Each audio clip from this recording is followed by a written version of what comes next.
حسین نے مکہ کیوں چھوڑا؟ بس یہ راز سناؤں گا اور آپ کو سلام کروں گا۔ حسین چاہتے تھے کہ مکہ میں حسین جب پہنچے، حسین امامت کا اختیار بتائیں، حسین حجت کی اہمیت بتائیں، حسین بتائیں کہ مذہب میں امام کتنا ضروری ہوتا ہے۔ میں نوجوانوں کے لیے تمہید اس لیے پڑھ رہا ہوں تاکہ بات ان کے ذہن میں بیٹھے۔ امام حسین جب مکہ پہنچے تو امام حسین کسی مسلمان امتی کے گھر نہیں رہے۔ امام حسین اپنی نانی جناب خدیجۃ الکبریٰ کا جو گھر مکہ میں تھا، حسین نے وارث بن کے اس گھر کا دروازہ کھولا۔ حسین خدیجہ کا بیٹا ہونے کی حیثیت سے، رسول کا لہو ہونے کی حیثیت سے، علی کا لال ہونے کی حیثیت سے اس گھر میں مقیم رہے، لوگوں کو اسلامی مسائل بتاتے رہے، شریعت پہ فتوے دیتے رہے۔ بالکل جب عین حج کے دن آئے، حسین نے اپنے ساتھیوں سے کہا کہ فوراً احرام پہنو۔ انہوں نے احرام پہنے، آگے آگے حسین چلے، پیچھے پیچھے حسین کا لشکر چلا، پیچھے پیچھے حسین کے اصحاب چلے، پیچھے پیچھے حسین کے ساتھی چلے، لبیک اللہم لبیک کی صدائیں دیتے ہوئے حاجی کعبے کا طواف کر رہے تھے اور حسین حدود کعبہ میں داخل ہو رہے تھے۔ تمام مسلمان لبیک اللہم لبیک کہہ رہے تھے، مسلمان کعبے کو دیکھ رہے تھے، کعبہ آتے ہوئے حسین کو دیکھ رہا تھا، مسلمان کعبے کو دیکھ رہے تھے، کعبہ چہرہ حسین کو دیکھ رہا تھا۔ حسین نے طواف کعبہ شروع کیا، طواف کعبہ کرتے کرتے حسین نے اپنے دائیں کاندھے کی طرف دیکھا، ابو الفضل العباس حسین کے دائیں چل رہے تھے۔ حسین نے صرف آنکھ کا اشارہ کیا، آنکھ کا اشارہ کیا، عباس نے حسین کی آنکھ کے اشارے کو سمجھا۔ عباس نے ساتھیوں سے کہا حسین کہتے ہیں احرام کھول دو، حسین کہتے ہیں احرام کھول دو۔ اے میرے مالک، حج نہیں، حسین کی اطاعت کا نام حج ہے، حجت کی اطاعت کو حج کہتے ہیں۔ ادھر امام حسین علیہ السلام نے مکہ کی حدود سے نکلنا شروع کیا، حاجیوں نے جاتا ہوا حسین دیکھا، ایک دوسرے کو کاندھے مارے، حسین کہاں جا رہے ہیں، حسین کہاں جا رہے ہیں، حسین کہاں جا رہے ہیں۔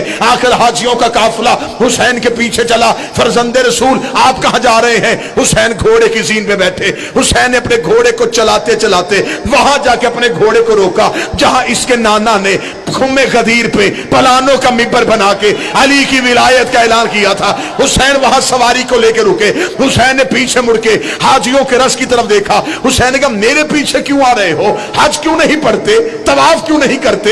عبادت کیوں نہیں کرتے؟ انہوں نے کہا اس لیے نہیں کرتے کہ اب تو جا رہا ہے، اب یہاں سے آخر تک میرا سوال ہے، کوئی مولوی مجھے بتائے گا طواف ہو گیا کیا ان کی نماز ہو گئی؟ سار کوئی کہے گا نہیں ہوئی، تو پھر میں پوچھنا چاہتا ہوں جس عبادت سے بیٹا نکل جائے اللہ وہ قبول نہیں کرتا تو جس سے باپ نکل جائے۔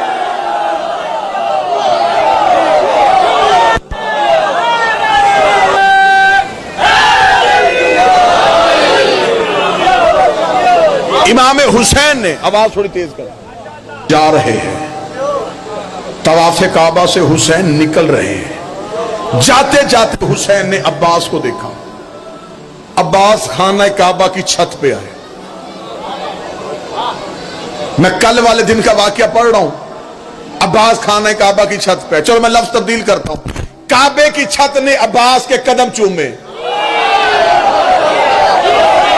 اس سے پہلے عباس کا بابا علی بھی خانہ کعبہ کی چھت پہ، حضرت بلال حبشی بھی خانہ کعبہ کی چھت پہ گئے۔ جب فتح مکہ پہ رسول نے کہا تھا کہ بلال کعبے کی چھت پہ جا کے اذان دے، حضرت بلال حبشی جلدی جلدی خانہ کعبہ کی چھت پہ گئے۔ کعبہ کی چھت پہ جا کے بلال پریشان ہو گئے، کبھی دائیں دیکھ رہا ہے کبھی بائیں دیکھ رہا ہے۔ رسول نے فرمایا دائیں بائیں کیا دیکھ رہا ہے؟ فرمایا مولا زمین پہ کھڑا ہو کے اذان دیتا تھا تو چہرہ کعبے کی طرف کرتا تھا، اب تو نے کعبے کی چھت پہ بھیج دیا ہے، اب سوچ رہا ہوں نیچے منہ کر کے اذان دوں اوپر منہ کر کے اذان دوں۔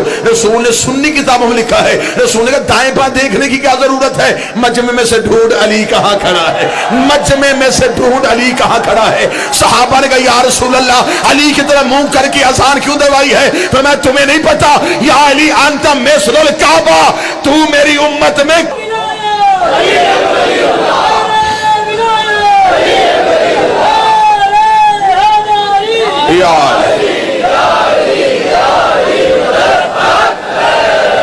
عباس خانہ کعبہ کی چھت پہ آئے، متوجہ ہیں صاحبہ؟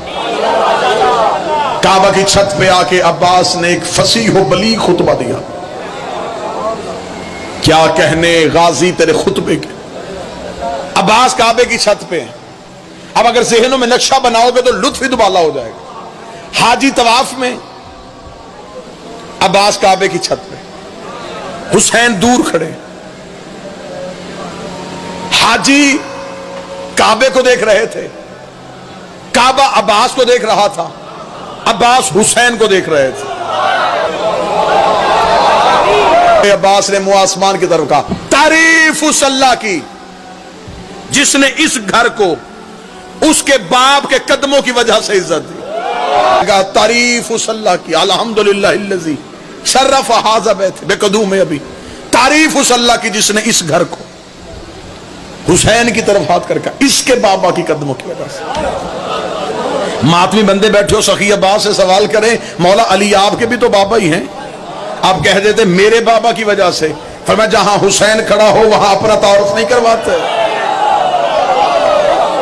تعریف ہے حسین جس نے اس گھر کو اس کے بابے کی قدموں کی وجہ سے عزت۔ جو غازی کے نوکر بیٹھے، میں عباس کے خطبے کی 3 سطریں پڑھنے لگا جو کل والے دن مولا عباس نے خطبہ دیا۔ مولا فرماتے من کان بیت الامس اصبح قبلۃ، یہ صرف گھر تھا، اسے قبلہ غازی سنا رہا ہوں۔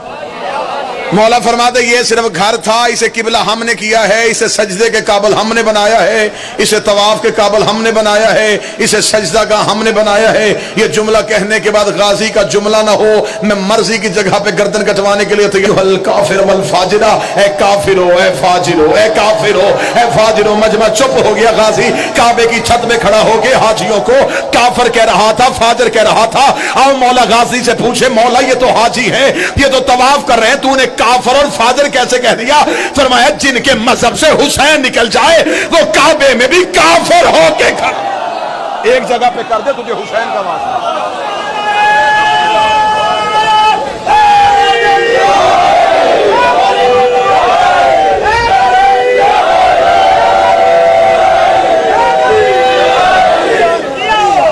اے کافرو، اے فاجرو۔